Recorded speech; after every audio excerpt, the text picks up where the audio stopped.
So first thing is first, this past Saturday or Sunday, I believe, was AEW's World End, coming from the Nassau Coliseum in Long Island, New York. And a lot happened. A lot of opinions have been coming from that event. I just wanted to know kind of some of the takeaways that you got, Mo, and how you felt about AEW's World's End pay-per-view. They're not considered a premium live event yet, but pay-per-view.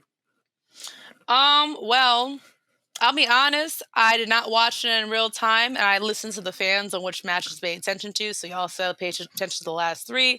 I paid attention to the last three, and I actually did very much enjoy Jericho versus not Jericho, what the fuck? Edge versus Christian. That was very fun to watch. And I love the story. I love the video package that they did for it. I thought it was a hard-hitting match. They kind of like indied it up a little bit, but it still felt like I was watching like a WWE match. So I think it was very digestible. And I thought the match was fun. I personally wanted Christian to go over, but I see why they went with Edge, of course. So that match was fun. Eddie Kingston had a hard-hitting match with Jon Moxley, and he's the Triple Crown champion, if I'm not mistaken. Yes. So shout out to my uncle, okay? Purr to my uncle, because when he won, the crowd just, like, hailed him like he was the guy. Like, he's not even from Long Island. I think he's from, like, Yonkers, if I'm not mistaken. Yeah. But, like, New York, like, Long Island loves Eddie Kingston.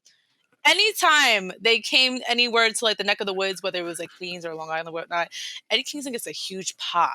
Like, we just love some Eddie Kingston. And then the ending or the last match was we had MJF versus Samoa Joe. Yeah. And I thought the match was good. I was very thrown off by like the testimony Long Island video package, because like I just never see anyone proud to be from Long Island before, and I'm from Long Island, so I was like, what is this? Because we're kind of like the trailer park of New York, if you will. Like, I'm glad you said it.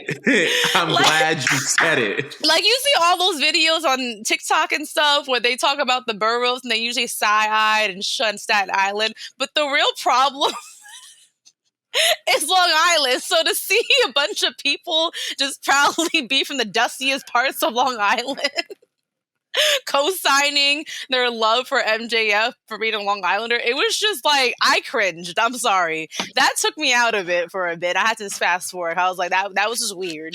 Like, I don't know who signed this. That was just really weird. But the match was very good.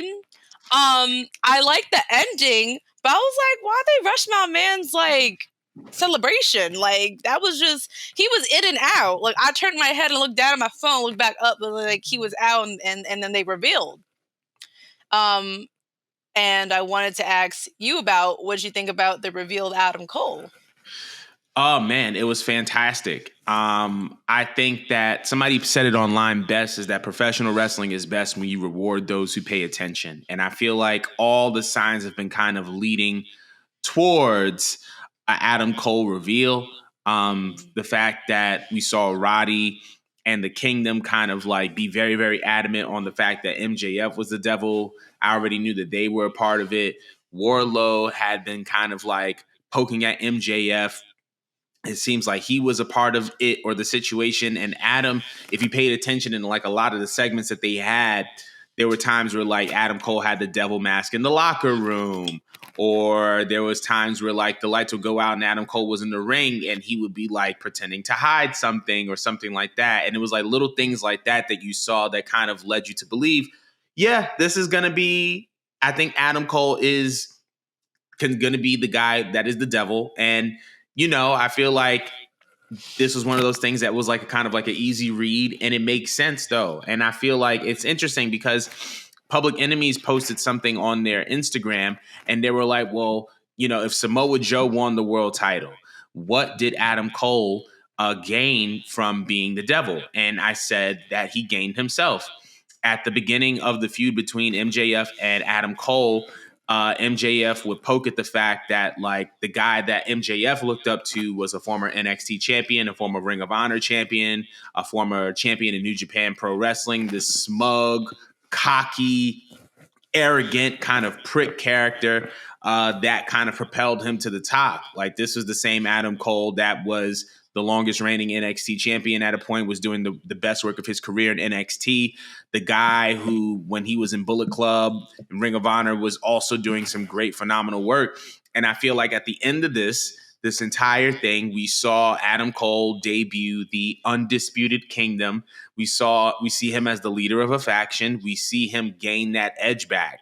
And I feel like that's what a lot of people have been waiting for, is that Adam Cole to come back. And so I was very, very, very happy at the fact that Adam Cole was considered the devil. And I think he's about to cook.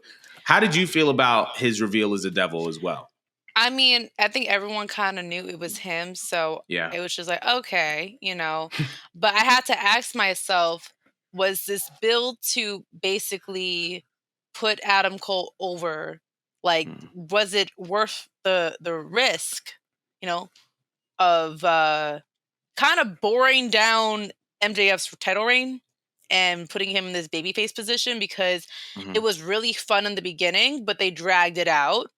And I kind of wish, now looking back at it, that they kind of like they just gave the win over at Wembley Stadium, just because.